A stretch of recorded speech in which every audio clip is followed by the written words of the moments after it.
Alright, you bastards. This is Some-Belgian-prepper, and today I want to talk about something that to wonder if you should put this in your bug-out vehicle or your everyday vehicle. Before we do that, talk about this. If you're interested in detective stories, there will be a link to my first book called Bloody Crosses. It's in Dutch, so uh, take a look if you're interested. So, what is this object that I'm talking about? And that is, like you can see, this emergency hammer. So that is usually just a simple piece of plastic with two pieces of metal to it, and usually it has a cutter, uh, a strapped cutter to it.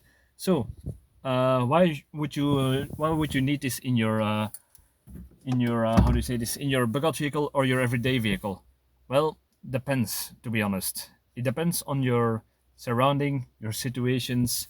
So first of all, the hammer part, yeah, that's logical. That is for in case you want to bash your windows out when you're to get out of the vehicle when your doors are blocked because of an accident. Perhaps you're in the water, and by the pressure you cannot open your door, so you have to bash in the window. Another thing that you need to know about the hammer, it's not only for bashing in the window. And by the way, if you're going to do this, always bash at the edges of the window and not in the middle, because the middle can give a little bit more. So yeah, that could be a little bit problematic in some cars with depending on what kind of glass they are using. But it's also when there are pieces of glass on the sides still left, by for example when you're hit in the middle and a piece of glass are still on the left, you do not want to crawl out of your car and grabbing those pieces of glass and cutting your hands. So what you first need to do is you bash in the window and clear you clear the sides with the hammer, that way, and that way you do not cut your hands. Another thing you need to know about this is the cutter on top of it. If you can see, that is in case you have an accident, you're upside down with your car, or upside down when your car fell into the water or whatever. And everybody knows that when you have been through a shock in the car, you cannot get easily get out of it, especially when you're upside down and your body weight is pushing on the seat belt while you're hanging up, and that could be very annoying. So that's where this cutter is for. You put it on the edge and you cut through the seat belt and you're loose. But the thing is, where do you put it in your car?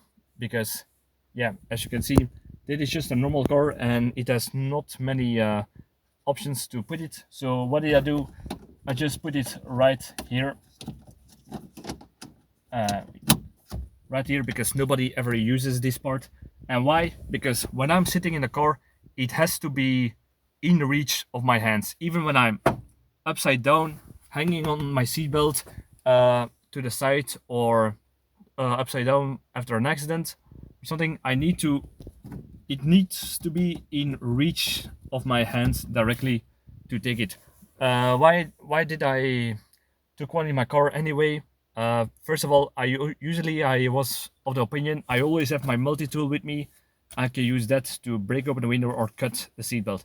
But yeah, what if that one day that I have an accident or drive into the water, what have I forgotten about my multi-tool?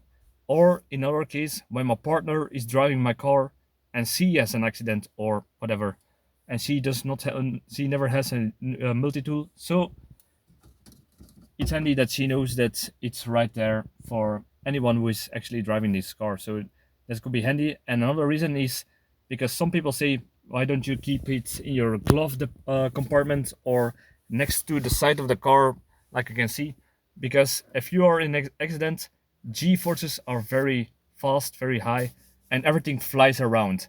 And when you need it the most, you do not want it all the way in the back, flew all the way in the back. So it needs to be on a secure place where it cannot easily get loose. So that's the reason why I chose this spot, because it's in reach. It's on a place that I always can reach and never gets loose. So yeah, Another thing that I heard some people say is some to use in a self-defense in case of a traffic aggression.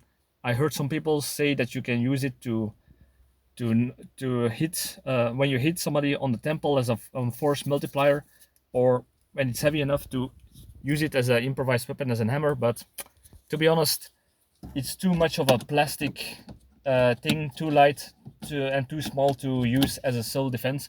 But it can be used anyway.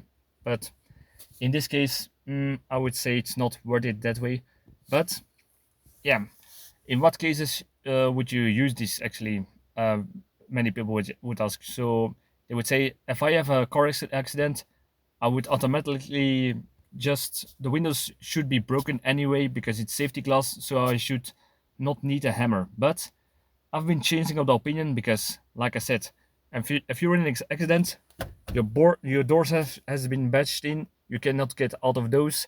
Uh, Perhaps the glass is shattered, but there's still some sharp edges on the side, and that's where the hammer could also be handy in place to crawl out without more cuts, with more bleedings, with more risk to getting into shock. So that's another thing that you need to think about. And of course, if you get stuck into the water because of the water pressure on top of the doors that prevents you from opening it. So that's another thing. And of course, the seatbelt. So yeah, I would say, yeah, put it in your car, put it on a secure place to where it's in reach. Tell your partner about it, and yeah, like, subscribe, all that good stuff. And if you know any other thing that you can do with this emergency hammer, please let me know. I'm always eager to learn. And see you in the next video. Cheers.